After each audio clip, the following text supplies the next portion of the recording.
If you're in Los Angeles, we are in LA. We do this every weekday, which is Monday through Friday, noon Eastern time.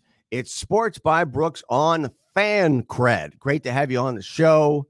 And today, as always, we're going to bring you some things that you're not going to see anywhere else, including we're going to be on location down in Mobile, Alabama, talking to Matt Lombardo of NJ.com about the retirement of Eli Manning, which will be, it's actually official, but he will appear in front of the media beginning tomorrow as they consummate the retirement of Eli Manning. And that leaves some interesting questions that, of course, have not been addressed on any show you've watched or listened to today.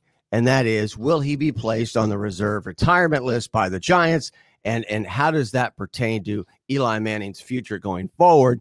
When you think about next year, if a team needs a quarterback, if Eli is placed on the reserve retirement list as we speak, well, that's going to preclude him coming back next year or in the future. Is that happening? Of course, nobody's talking about it.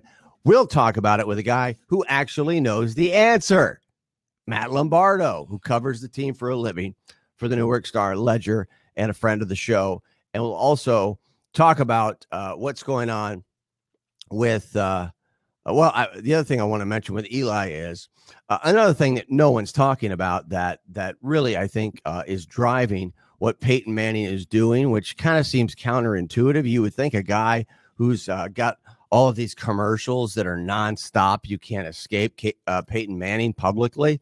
And then, of course, you've got the show that he does for ESPN, which is a cool show, Peyton's Places.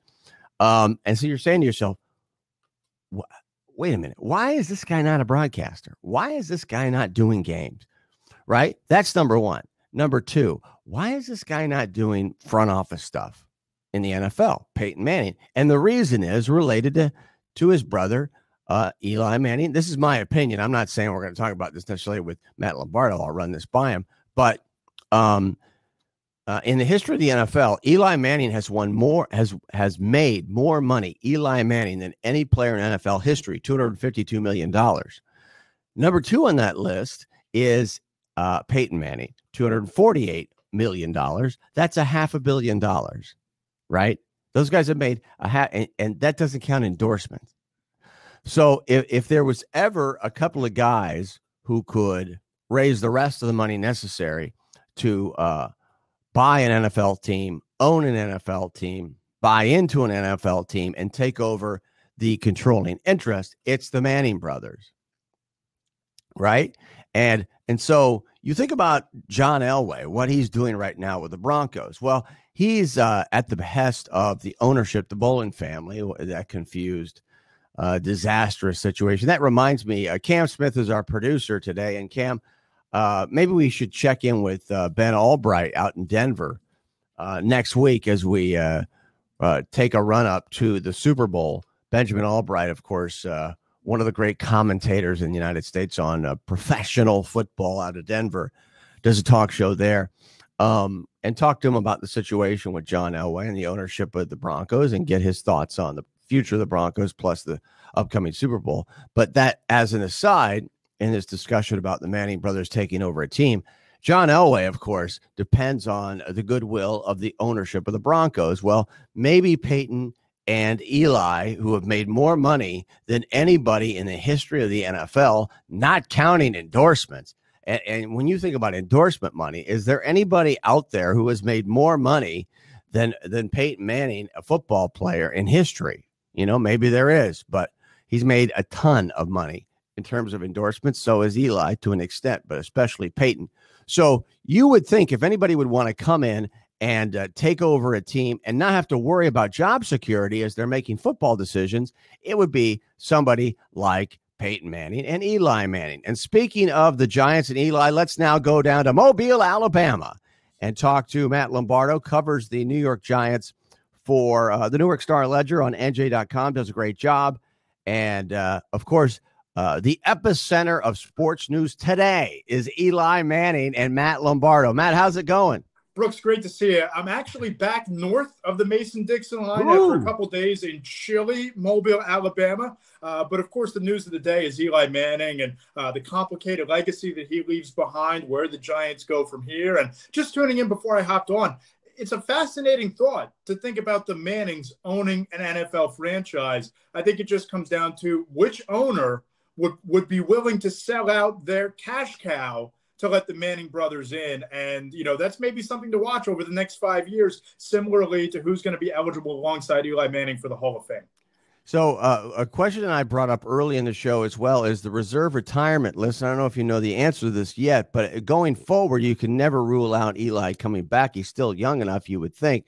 But in the future, as far as he is concerned, how do you think that's going to play out? Is he going to be a free agent, or could he possibly be on that reserve retirement list, which would preclude him going to another team? Yeah, Brooks, I don't think any decision has been made by the Giants in terms of whether he'll be on that reserve retired list, but I just don't get the sense that Eli Manning wants to put on shoulder pads or a helmet ever again. I mean, it's well documented. He has $252 million in career earnings. That's just from the Giants. Let's keep that in mind. That's not all of his endorsements and everything factored in. But you also look at his career and you look at what happened this year, and he was benched in favor of Daniel Jones. He was not happy being a backup quarterback. Yes, he was making $16.5 million. No, he didn't have to take the punishment every week. No, he didn't need to take the brunt of the criticism after ugly losses or a 2-pick game or anything like that. I think that what really mattered to Eli Manning was the camaraderie with the teammates before and after games, being the guy who's at the podium afterwards, answering the tough questions, and let's face it, being out there. So if he's not going to be a starter, and let's just look around the league, who are the teams that would even be remotely interested in signing Eli Manning? The Los Angeles Chargers, if Phillip Rivers moves on. He already wouldn't play for San Diego, and the right from the very beginning. Right. He already forced his way out of that organization. The Oakland Las Vegas Raiders, now they're probably not interested because they're going to make one more run with Derek Carr. And then you look around the rest of the league, Jacksonville, maybe, but Tom Coughlin is gone there. The Bears are all in trying to make one run with Mitchell Trubisky. The Lions are trying to make one more run with Matthew Stafford. There just aren't many options for him to be a starting quarterback in this league. So while no decision is official, I would bet the house against Eli Manning playing again and putting on a uniform other than the Giants. And I'll just say it. He's just not good enough. Right. If Phil Rivers is sitting out, whatever, you're trying to make a decision. Now, maybe in season, maybe at the end of the year if you were desperate, but he's just not good enough. And so when you think about Eli Manning and his future, another thing that pops up is, as a broadcaster, speaking of not being good enough, that's me talking, but I'm not saying he's not good enough, but you're a guy who's been in the locker room. I've heard people throw this out. And what's your assessment of him as a possible broadcaster and his desire to do it? You know what? I think it's something he would be good at. I think that his personality is self-depreciating enough that maybe that would translate into him calling a game. And we've obviously seen the success that Tony Romo has had in that role. But I also get the sense that, after spending his career in the NFL and in the pressure cooker of the New York media market, they're not going to move anywhere. I think him and his wife, Abby, are happy in North Jersey and New York.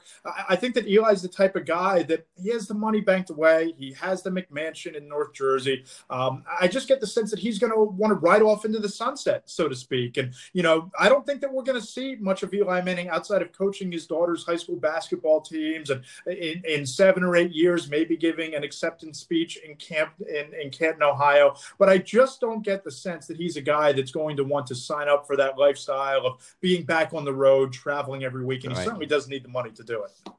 Visit with Matt Lombardo, covers the New York Giants, the beat guy for the Newark Star Ledger, NJ.com, Matt Lombardo, NFL, all one word, on Twitter. So let's just get this out of the way. Is it inevitable that Eli Manning will make the Hall of Fame?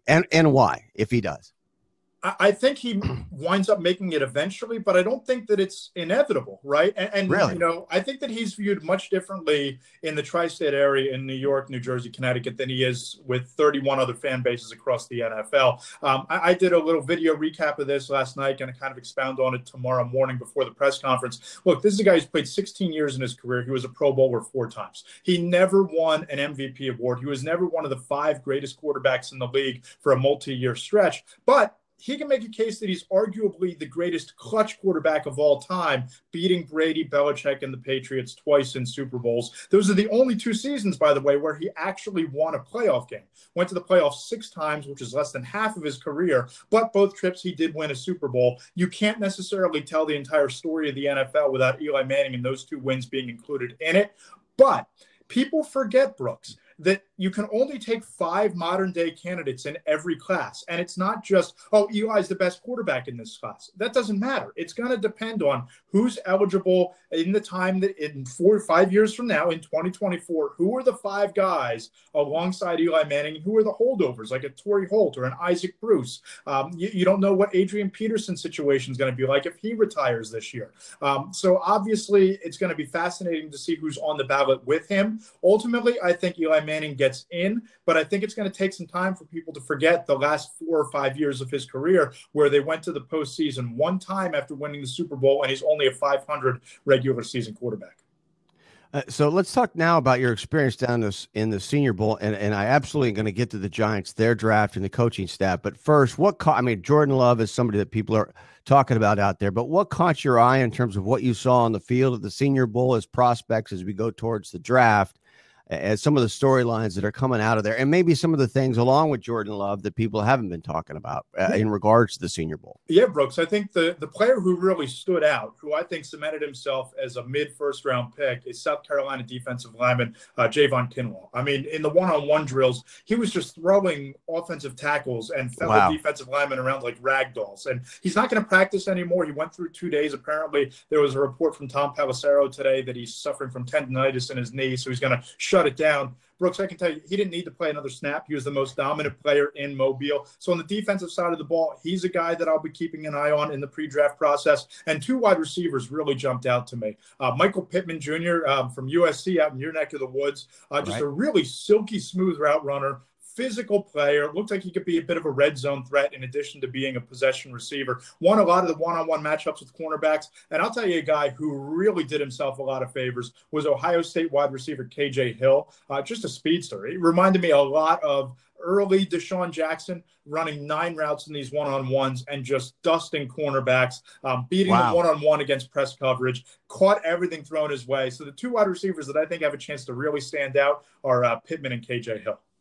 What is the breakdown of the Giants draft? What are we are looking at early on in the draft, but overall, what's the overview of what the computer folks and Dave Gettleman are pondering right now? Just Dave, I think, actually. Yeah, I think the computer folks, I don't know how much input they're going to have. They typically don't around this time of year, right?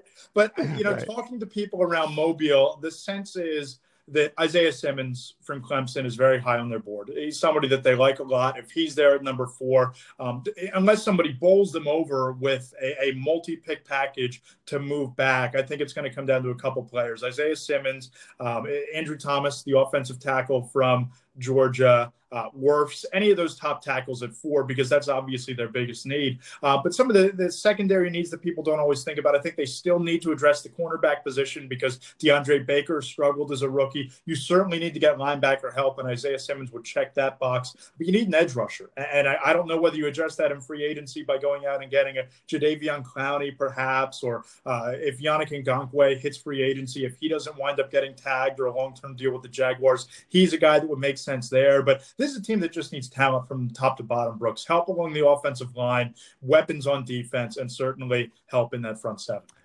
One of the more intriguing stories, I think, already of what is an offseason for most NFL teams is what's going on with the staff of the New York Giants.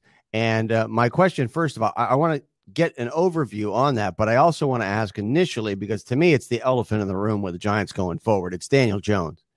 And are any of the things, the rumors and the actual staff hires that we're seeing initially designed to be part of that Daniel Jones really coming out process, going all in, going into this season? Does it interface with that? And what do you think of Daniel Jones going all in on him next season? Brooks, it's interesting. We've now spoken to Joe Judge twice, once at his introductory press conference and myself and 3 other beat reporters in Mobile yesterday. In about 44 minutes of conversation, he has not mentioned Daniel Jones's name specifically, right? And I don't want to be that guy. I don't want to be the guy who says that, okay, they're going to follow the Arizona Cardinals blueprint and they're just going to, rip the plan up and they're going to draft Tua at number 4 if he's available. That's just interesting. And it's something that's sticking in the back of my mind. But on the other hand, you hire Joe Judge, a career special teams coordinator and wide receivers coach this year for the Patriots, and you go out and you hire Jason Garrett to essentially be the head coach of the offense. You bring in Mark Colombo along with him as the offensive line coach from the Cowboys. I like those 2 hires, and I think the Garrett hire was great for both parties. One, if they keep Jones, which I think is still the direction it's heading, but a little bit uncertain. If they keep Jones, and he plays really well with Saquon Barkley and Darius Slayton and Evan Ingram, he's going to be a head coach next year. Jason Garrett is somewhere if they play really well. But if it goes poorly, if they're 4-12 next year and they start 1-5 in 2021, Jason Garrett's the next head coach of the Giants in week 7 of the 2021 season. So this really worked out for both parties, Garrett being the offensive coordinator. I think that Daniel Jones showed you a lot that you really like, his pocket presence, his poise. I thought his deep ball and his deep ball accuracy was better than a lot of people anticipated. But the 24 turnovers, that's alarming. You need to fix those turnovers if you're ever going to be a franchise quarterback and this team is going to compete again. I think Jason Garrett has a chance to do a lot of nice things with him. Jerry Shablinski is the quarterback coach. You look at Jimmy Garoppolo and Jacoby Brissett. They speak very highly of him as a quarterback whisperer with a young mind. I think they've done a lot of very good things as far as the staff cocooning Daniel Jones. It's just a matter of, are they all in on him? And Joe Judge hasn't given the impression that he is. Wow, this is fascinating, really fast. I mean, there's a couple of really interesting points that come out of what you just said. And we're visiting with Matt Lombardo, of course, NJ.com, Newark Star Ledger, covers the New York Giants beat. I mean, to me, this could be one of the number one storylines throughout the upcoming, next season.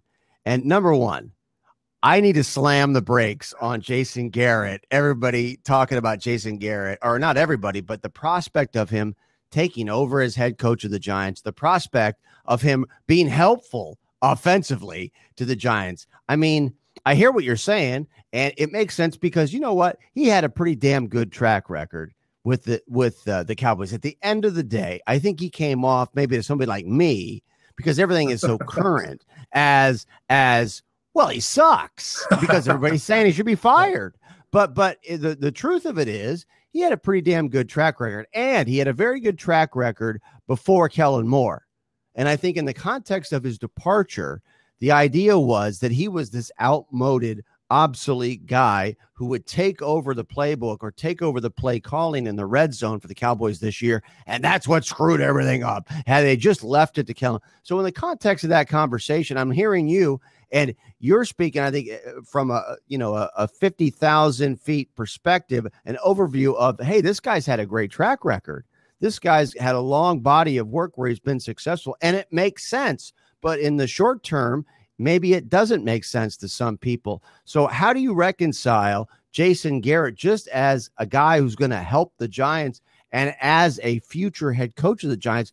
Is there people like me, maybe in the tri-state, that might be thinking, wait a minute, why would we want this guy as head coach? Could there be some public pushback on that, you think? Oh, there's been a lot of it, Brooks. And I'll say this, that I think that if Giants fans have watched the Giants the last 2 years, and I know a little bit about Pat Shurmur, some guys, Shurmur included, are just better coordinators than head coaches. And I do wonder if Garrett, even though we've seen 9 years of a track record of Garrett as a head coach in Dallas, he might be better suited as an offensive coordinator in this role with the talent that's on this roster on offense that brings out the best of Jason Garrett. But certainly there are a lot of fans that were scratching their head. And still, you write a story off of Joe Judge, as I did coming out of Mobile, saying that they want to run the ball first and that Jason Garrett understands the importance of running the football with Ezekiel Elliott and the track record of success that you outlined and Judge mentioned yesterday. And fans roll their eyes, and fans still aren't completely all in on this hire.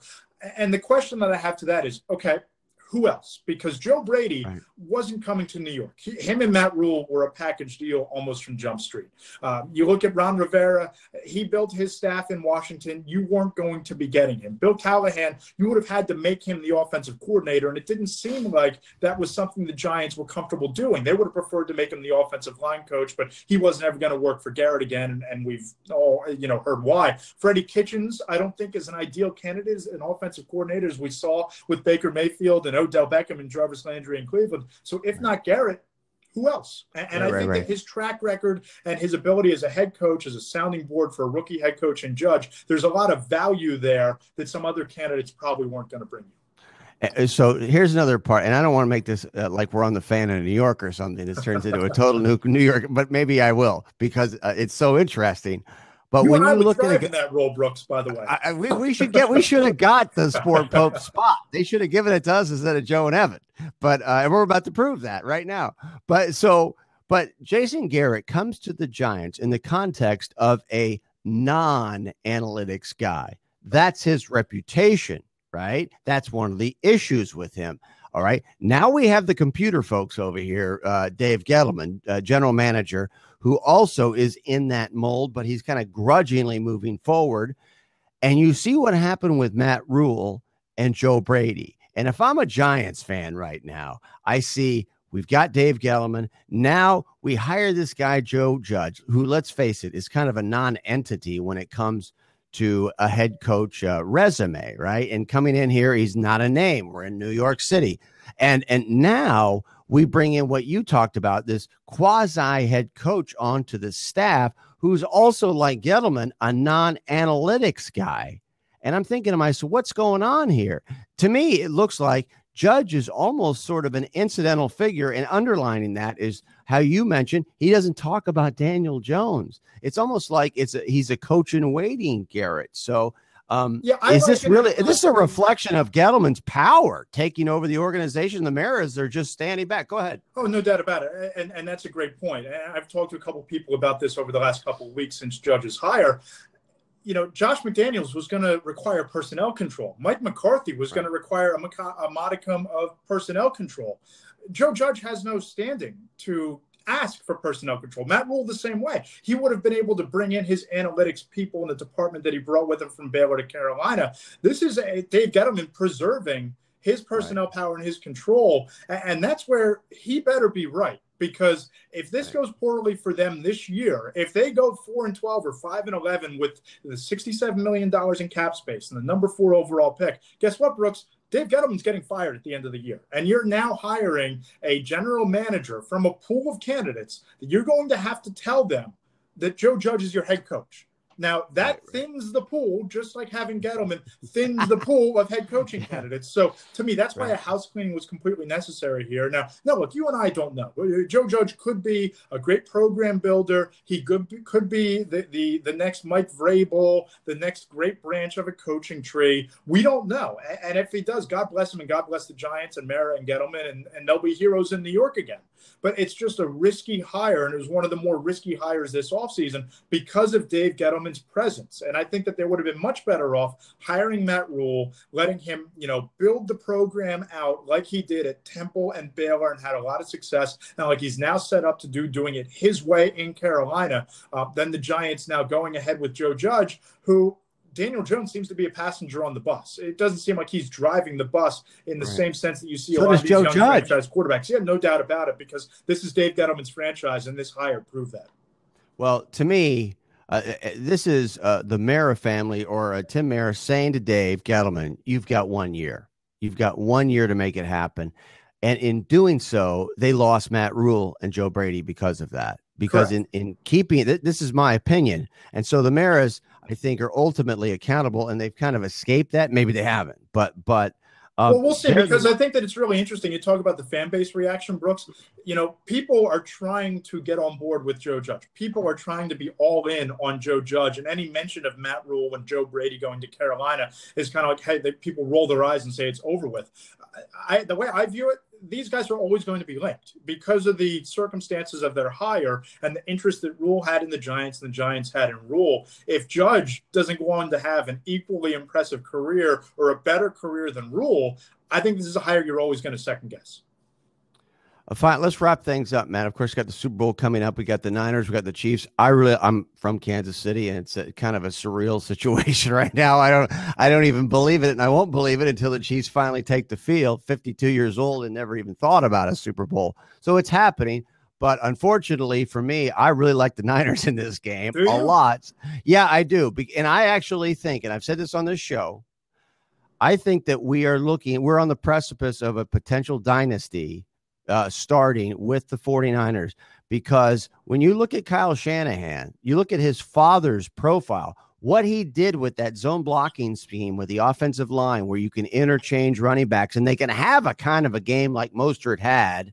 I mean, we saw that with the Broncos, with their mini dynasty, with Mike Shanahan, John Elway, of course. I think history is kind of Terrell Davis, of course, a big part of it, but they also later had those interchangeable backs, you remember. And I think we're seeing history start to repeat itself. I think the other thing that's really underrated in this situation is Jimmy Garoppolo's ability to audible, get them into the right offense at the right time. And I think we really haven't seen Jimmy Garoppolo just yet, because Kyle Shanahan has had the confidence to keep the cards close to his vest with that offense so far. Jimmy G may break out in the Super Bowl. He may not. But we're talking about the offense right now. I haven't even brought up the defense. And I think the defense is going to be the key to a win over Pat Mahomes and the Chiefs, because they're going to be able to get pressure. But I think when you look at the way they've got that roughneck type of player on the 49ers, where they don't have to practice a lot and they just have drafted so well, assessed talent so well. You look at the ability of Kyle Shanahan, man, I think this is a team that could potentially make a lot of noise on a consistent basis over the next decade. So I like him in this game, and I think this could be the beginning of something big for them. But what do you think about this game and all the stuff I'm throwing out there?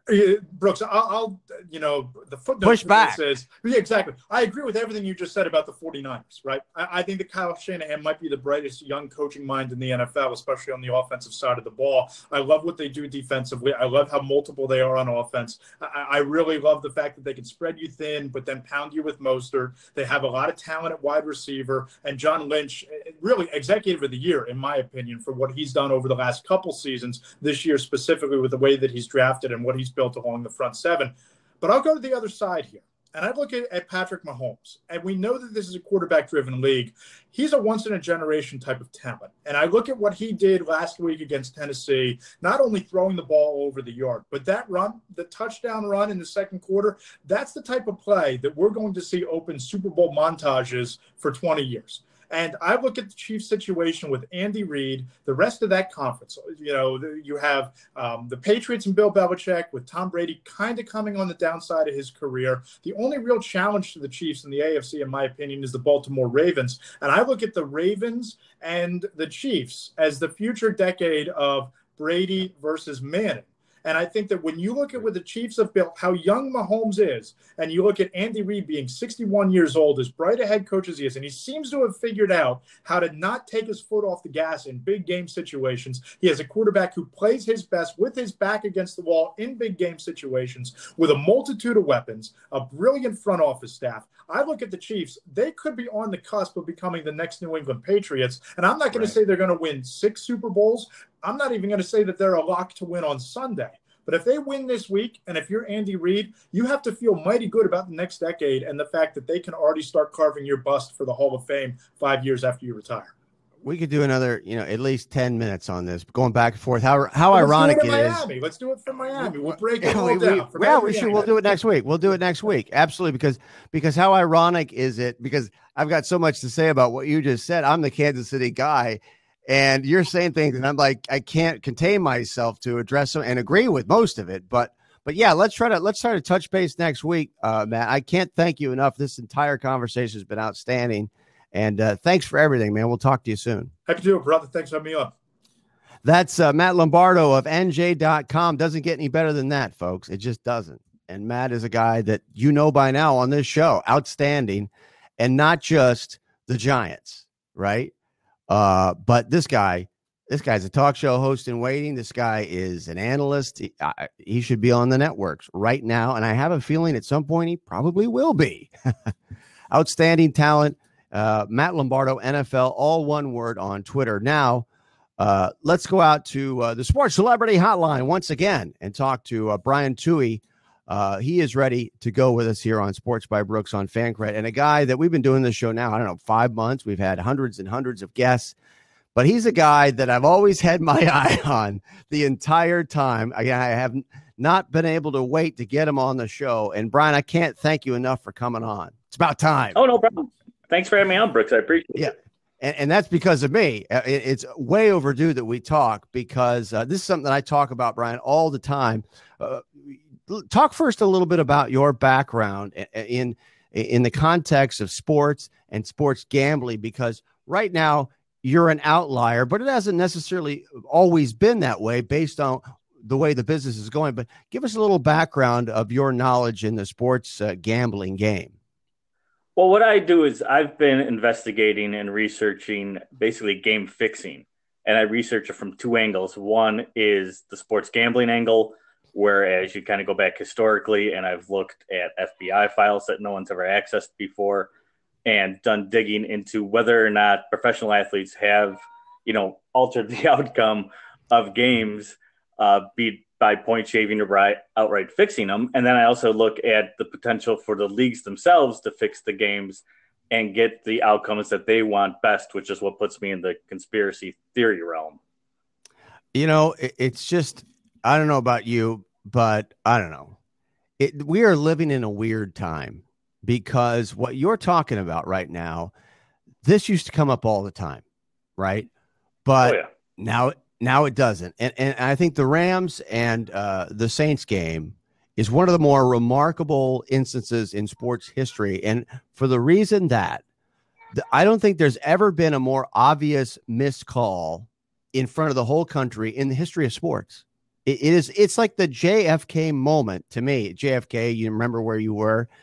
It's the JFK moment of the NFL, not just in gambling, because nobody puts it in that context. I didn't hear anybody talk about the prospect of a fix or the funny business or whatever it is. So tell me what your response was to that moment. I mean, am I overstating that? Is this something that 10, 20 years ago we would have been putting in a different context?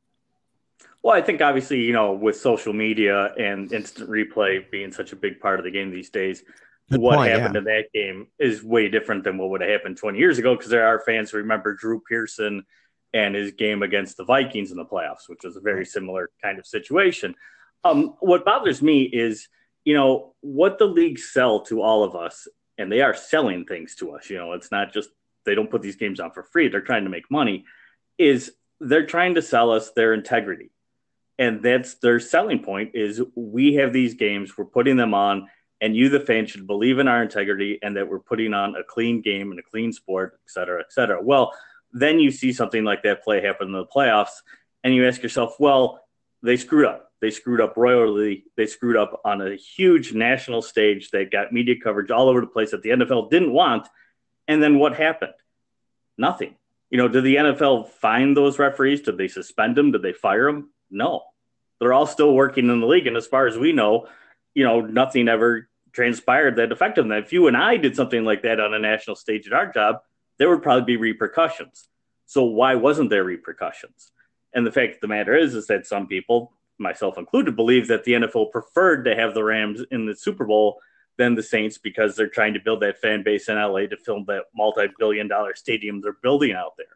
And so the thing is, what it comes down to, what I try to emphasize to people is, look, there is no law that prevents the league, like the NFL, from altering the outcome of one of their own games. If they want to outright fix one of their games, they can legally do so.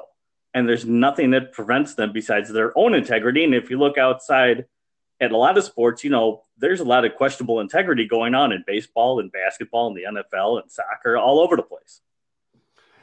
This is such an incredible subject on so many different levels. And you come at it from one angle, which I'm glad you're bringing it up. And it's absolutely a big focus in this issue. But I come at it from, why aren't people, typical fans, looking at the situation in the way you're looking at it? And you don't even have to go that far.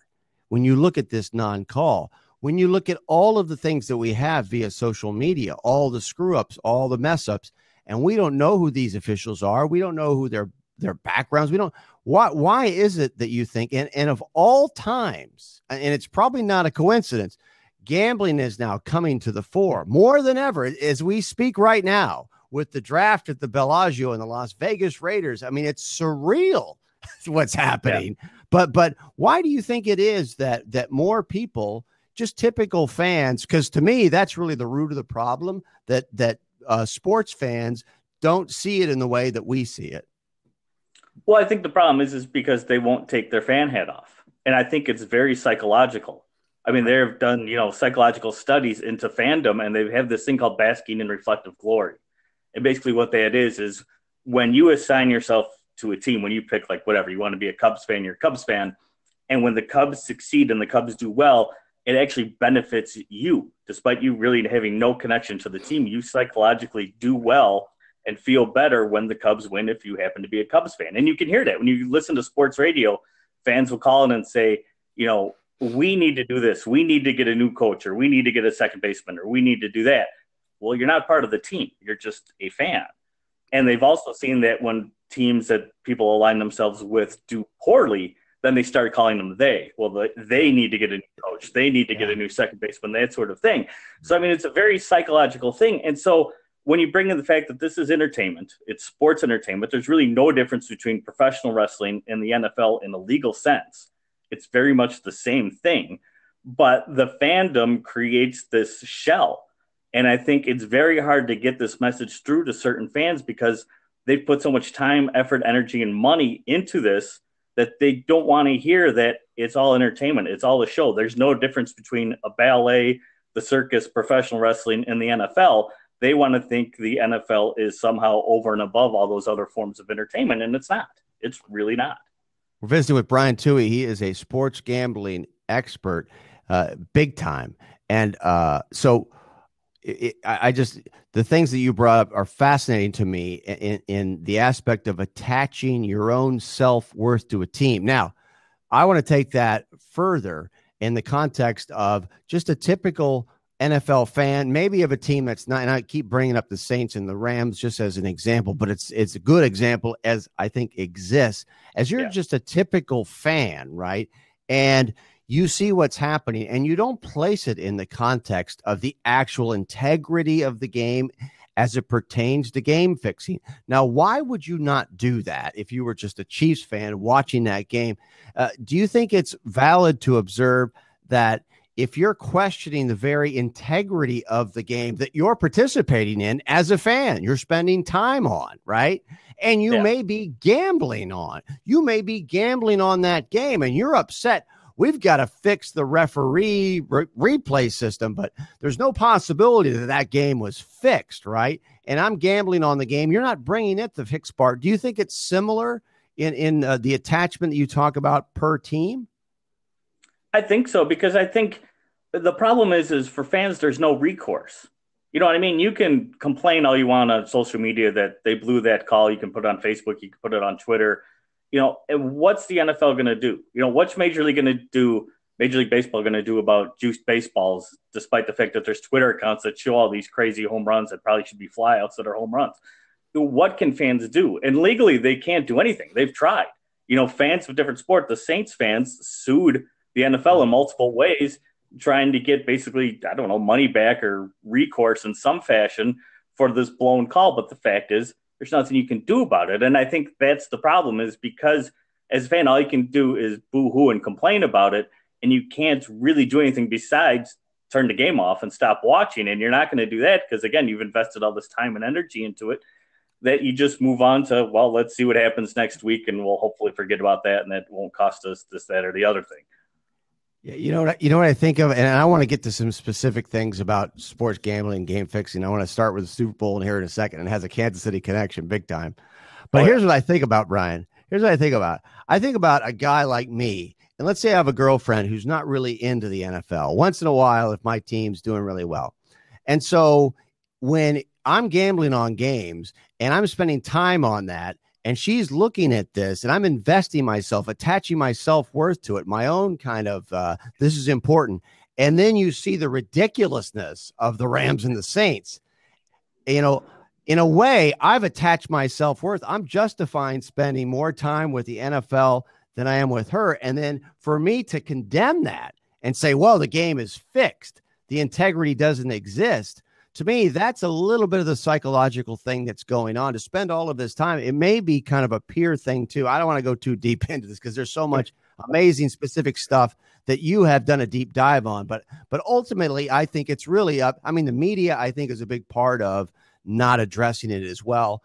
But I think ultimately it's all of us that we all kind of attach our self-worth to it to a certain extent. But I want to talk quickly about, because I don't want to have to keep you too long, even though I wish I could, the Super Bowl coming up. And I want to talk about a typical example of some of the work that you have done, some of the groundbreaking work that you have done.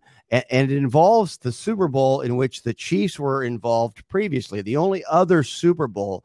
Talk about what happened, because if you go back to the newspaper coverage, the media coverage, that was a huge story when the Chiefs played the Vikings in their only other Super Bowl. What happened? Well, basically what it came down to was there was a bookmaker, a nationally known bookmaker by the name of Dice Dawson. And he was basically busted right before the Super Bowl. And in his little black book of contacts, one of the prominent names was Len Dawson, who he was no relation to despite sharing the same last name. And it was believed that Len Dawson was working with this Dice Dawson to shave points and alter the outcome of games for gambling purposes. And it became, like you said, it amazingly became a national news story to the point where before the Super Bowl, Len Dawson had to read a statement written by the NFL to the media, basically denying all knowledge or connection to this gentleman. And this is the quarterback of the Chiefs, the starting quarterback. Yeah, right before the Super Bowl, right before Super Bowl IV. And then, of course, as fate or luck or maybe something else would have it, the Chiefs went out, beat the Vikings, and then the story kind of disappeared. But what I found in digging through FBI files, which no one had ever accessed before, is that actually a member of the Chiefs back then in the late 1960s actually alerted the FBI to the fact that he thought members of his team, including Len Dawson, were shaving points. Wow. So a member of the team basically ratted them out to the FBI. The FBI went to look into it, and the NFL stepped in because they were friendly with NFL security and said, the NFL said, look, we'll handle this. Don't worry about it. Just we'll take care of it. And the FBI amazingly said, okay, go ahead and let it go. Wow. I mean, it's weird because, again, we're whenever you attach that word conspiracy, it's ridiculous.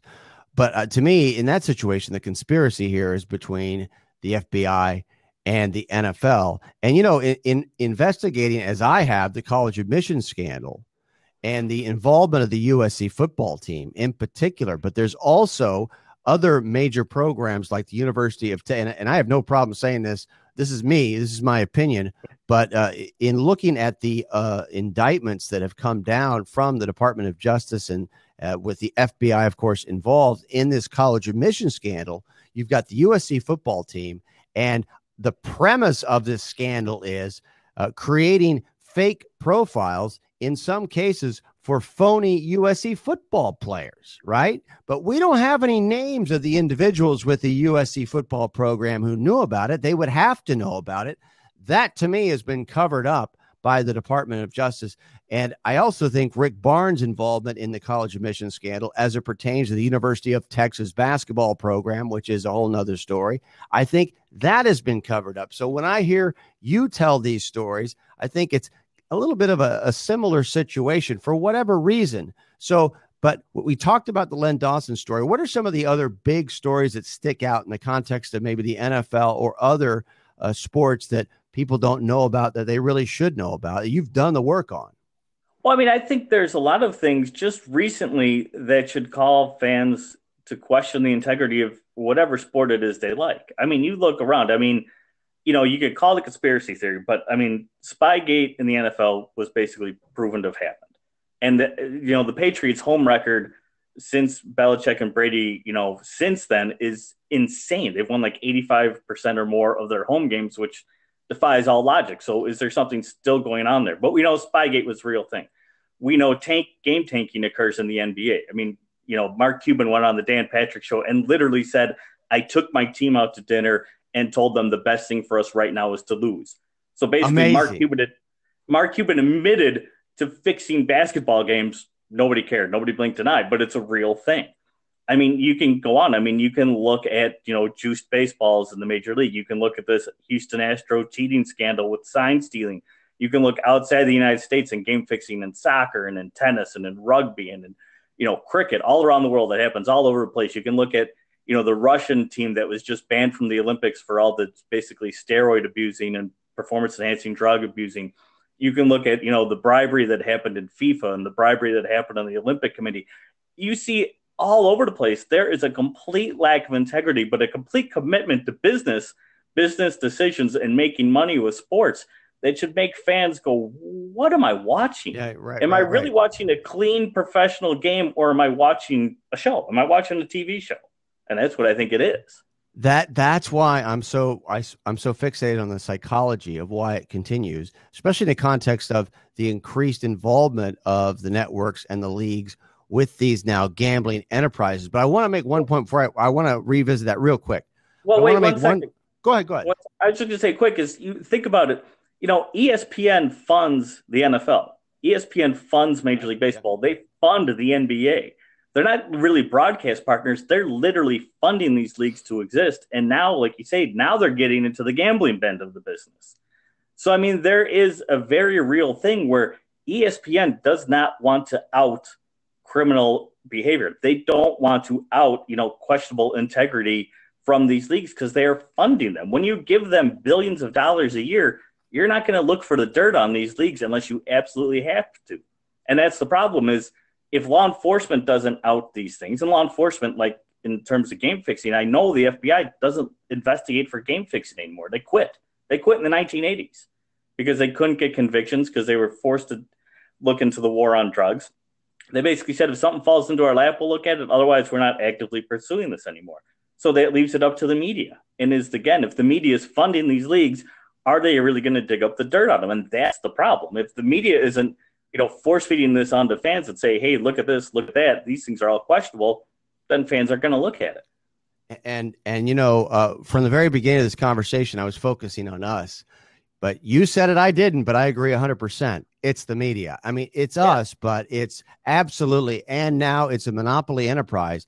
FS1 and Fox Sports started FS1 under the auspices of being a competitor with the ESPN. They're not a competitor with ESPN. They're all on the same team.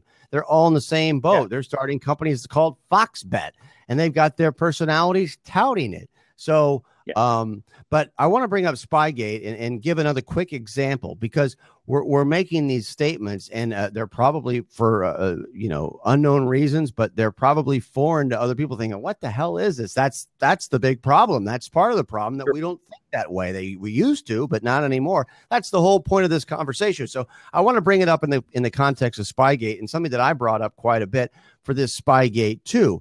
And that is the fact, when you look at how we assess wrongdoing in the corporate world, you have this plausible deniability principle where if you're a CEO and you foster an environment, right, where people feel like they can cheat and do the wrong thing and not tell you, it's tacit. It goes on and there's an understanding. The idea that Bill Belichick, after the unbelievable revelations in the ESPN 2015 investigative piece on Spygate 1, where the NFL was materially involved in destroying evidence that we know existed in this enormous systematic cheating enterprise that Bill Belichick signed off on, that Ernie Adams, who's still there, actuated. The idea now in Spygate 2, where we have the worst case scenario smoking gun, that Bill Belichick had to know intimate details about that to be held accountable, that's ludicrous. Why would he have to know it? So Belichick says, of course, superficially in the public eye, well, I had nothing to do with it. We had no idea. It doesn't matter. It doesn't matter if you didn't know. Look at all the things that have gone before. That's a typical example. What was your thought process on Spygate 2 as it plays out and how nothing has happened again? Well, because I think it boils down to why nothing has happened is because you're having the NFL investigate itself. Right.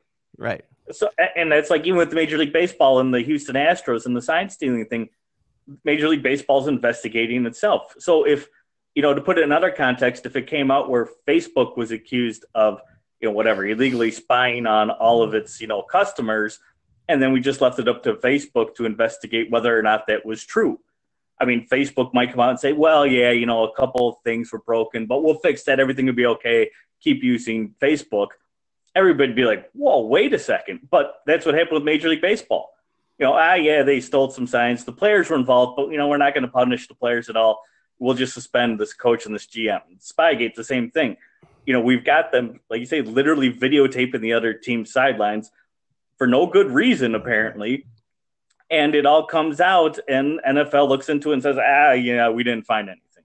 Right. Again, fans should be up in arms. They should be turning off their televisions, not watching the game, because that's the only way you can really change their mindset is by taking their money away. And yet, again, if we go back to this idea of being psychologically kind of programmed, addicted to sports, you're not going to do it. So they're not going to change. Yeah, to me, that's I've from SportsbyBrooks.com, a site I started a long time ago. I was always the guy that was on the outside looking in, pushing back on big stories like this, whether it involved gambling or other things, the NCAA and violations there, and publishing smoking gun after smoking gun. And that's why I think we started off this conversation where I'm trying to go to bedrock and say, okay, why is this happening? And ultimately, it comes down to us. But I want to ask you, let's bottom line this, though, Brian. The bottom line for me is, let's say just in the last 12 months, do you think games that we have watched in the last 12 months, high-profile college football, or the NFL, let's just leave it in college football and the NFL. Do you think we have watched fixed games in the last 12 months in those sports? I think in college football, you've definitely seen a game that was fixed by gamblers. I don't think there's a question about it. The NCAA, every 4 years, basically does a survey of its own players and asks them, have you been approached to fix games? Do you know someone who's fixed games? Have you yourself participated? And every time they do this survey, they get positive answers. So we know what's going on in college because, again, without the kids getting paid, it's really easy to say $5 grand, $10 grand. Here, go out, shave some points. You don't have to lose, but don't win by the 35-point spread. And there you have it. I mean, I think I could fix the game tomorrow. Well, there's no games tomorrow, but I think I could go out and fix the game with what I have in the bank without much trouble because the kids aren't getting paid and it'd be really easy to do. With the NFL, I'm certain you've seen games at least manipulated by the leagues through officiating because we've all seen highly questionable calls. Whether that means they were outright fixed for this team to win or not, hard to say, but maybe to make sure games stayed close or perhaps to protect certain players. I mean, you look at the past the two championship games this past weekend. How is it that the San Francisco 49ers run the ball 42 times and never get once flagged for holding? How did the Kansas City Chiefs get flagged for holding once? It supposedly occurs on every play, right? Isn't that the cliche, holding on every play? Right. How'd they out an offensive holding call unless maybe the NFL said, we favor Mahomes, we favor the 49ers, maybe look the other way, refs. Let that go on. Let me tell you, and you nailed it. In college football, the people who are involved are the people who have no money, the players. Yeah. And in the NFL, the people who are involved are the people who have no money, the referee, the officials, the officiating crew. And now with social media, you can really see it. But here's the last thing I wanted to ask you before I let you go. And I can't thank you enough because it's revelatory following you on Twitter. And man, I mean, you should be out there everywhere. And we've discussed why neither of us right now aren't out there, but we need to keep pushing to continue to educate people. But so when you look at the Major League Baseball situation, what struck me, I mean, to me, the only reason it's out there is social media. You have people on social media who have meticulously documented through video on social media what was going on.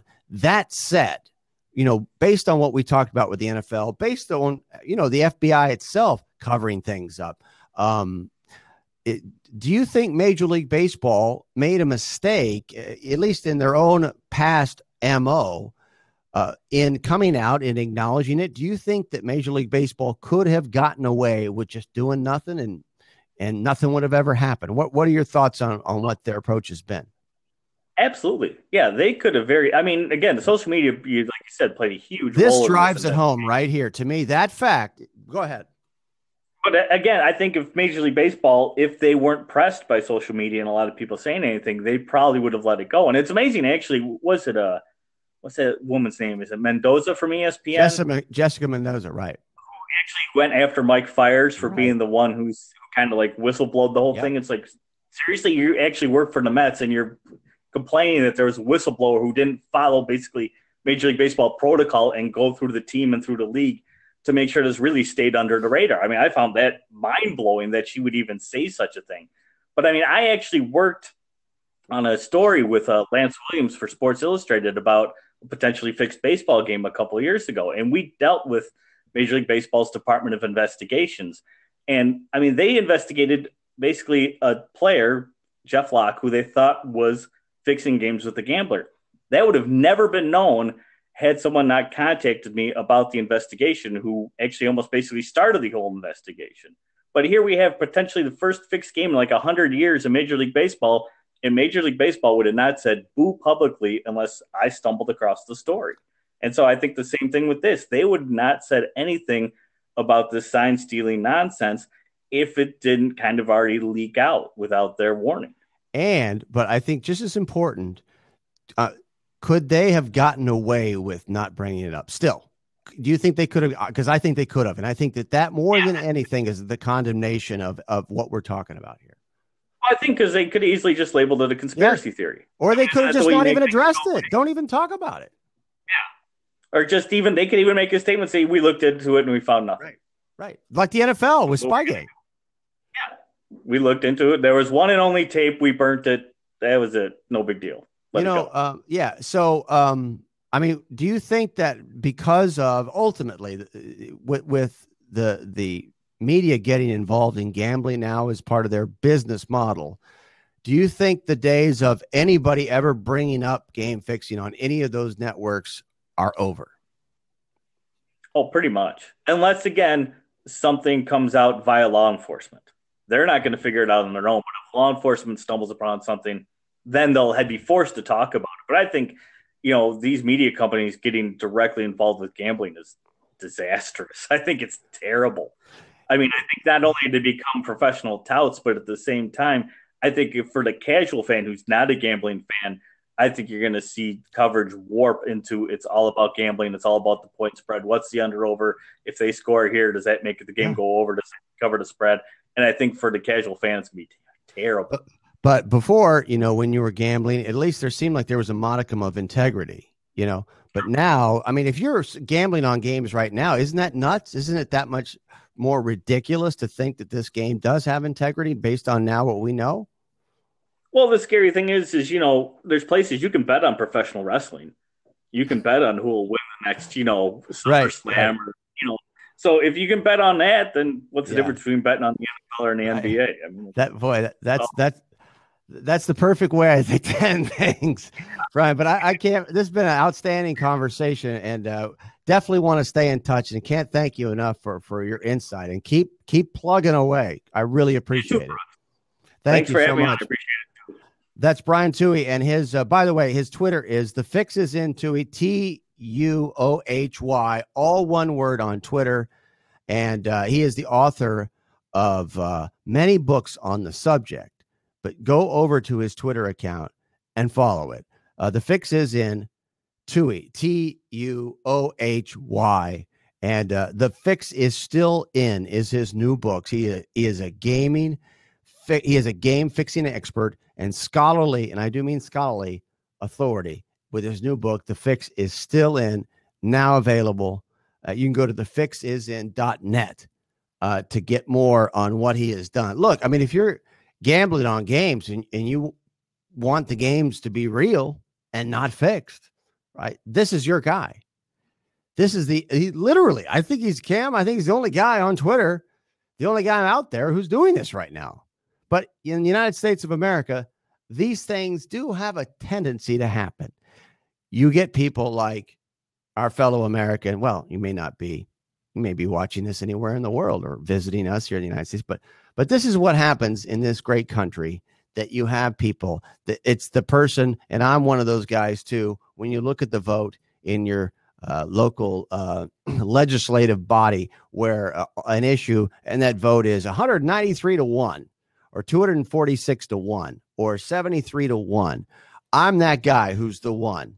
And you have to have that, I think, for us to have something like sports that allows for people questioning what's happening on the field at all times and keeping people honest. And ultimately, when it comes to Major League Baseball, as I said to Brian, and to me, it's really ironic that MLB did this. Major League Baseball, this is really important, right? They did not have to come out and do a damn thing. Don't ever forget that. Don't forget it. They did not have to do anything. They didn't have to say they looked into it. They could have ignored Tom Verducci and Jeff Passan and ESPN. They could have ignored. And, you know, to me, if I'm Major League Baseball, unless one of the networks that is paying me, ESPN, Fox, in other words, unless those networks come to me and say, look, you need to address this, I don't address it. It doesn't exist. That's what the NFL did. That's what the NFL did with the situation with Bill Belichick and Spygate 2. That's, you know, nobody's saying it, but folks, that's a joke. The idea that at this point, after all the cheating that has gone on by the Patriots, the cheating that we know has gone on, there's no disputing it. It's what happened. And that the NFL was involved in destroying evidence physically, right? Understand that. The idea that Bill Belichick can get away with saying here in this latest example, smoking gun, worst case scenario. Oh, well, we didn't know. That's not good enough anymore, Bill. Bob Kraft, not good enough. You're going down now because you're a repeat offender in a big way. Look, if you care about gambling, if you care about the game that you're gambling on, having integrity, that's what we're talking about here. And the fact that Major League Baseball did not need to do that, I don't know why they did. You know, clearly they're stuck in the 90s or they're stuck in the 70s, because back then you would have had to address it. Not anymore, because the media is in on it. And this is not a condemnation of the sport by any stretch. It's the opposite. It's defending the sport as we go forward, right? So that's going to do it for today. Great job by our producer, Cam Smith, everybody over at Fancred. Appreciate them. Got a great show coming up tomorrow. We'll be joined by the Boston Globe's sports media columnist. We'll talk Super Bowl with him, all things sports media, sports business. Chad Finn will join us. Also, it'll be a special treat once again, a San Francisco treat, I guess you could say, as Ann Killian will join us, who is the person who is going to be covering the San Francisco 49ers Super Bowl run. I'm sure they'll have a team of reporters in Miami, but she'll be leading that coverage for the San Francisco Chronicle. So it'll be a privilege to have her breaking down the Super Bowl. And next week, we're going to have multiple guests from Miami who cover the Kansas City Chiefs. And hopefully we'll be touching base, and I think we will be, with members of the Fox broadcast team. We've been in discussions. That is coming up next week. But a great job. And of course, we still have one more show to go this week as we cover the Super Bowl and everything else that is going on. And I know the Zion Williamson thing happened last night, and we didn't get a chance to address it today, but we'll try to do that tomorrow with our own unique perspective. But for Cam Smith, our producer, this is Brooks Melchior live in Los Angeles, saying so long. This has been Sports by Brooks on Fancred.